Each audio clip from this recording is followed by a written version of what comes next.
I've been working on a series of videos upgrading my sawmill, and this is a throttle that I wanted to show you.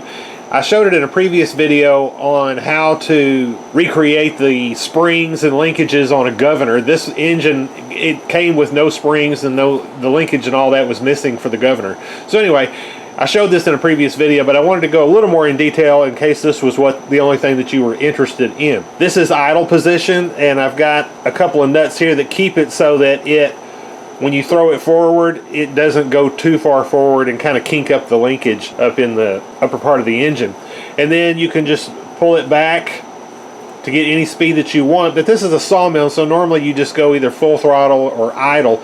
And so I've got a magnet here that when you pull it back, it clicks into position, and that is full throttle. Part of the thing with that governor linkage is I needed to have a stop so that it couldn't go farther, because if you kept pulling it back, it would actually increase the RPMs above what it's supposed to be. So this also kind of sets that.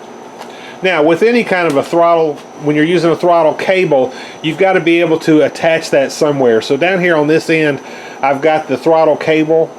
So that's what this clamp looks like. It's just a little piece of aluminum that I cut a little groove in it down the length so that this coil could sit in there, and then it's just got a couple of screws that you use to tighten it down, because you have to hold this part in place so that then the wire can slide in and out and change the speed of the engine.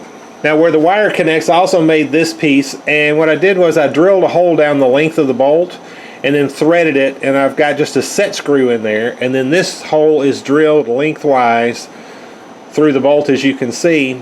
So this just started out as a normal bolt, and then you slide your wire in there and then tighten that set screw on the side to hold it in place, and then it is just attached to this arm with a couple of bolts. This is a nylon lock nut so that these aren't hard up against each other, so as you move it, this bolt can swivel just a little bit to keep that wire from having to kink back and forth. All right, well, that's it. I hope this was interesting to you. Thank you for watching.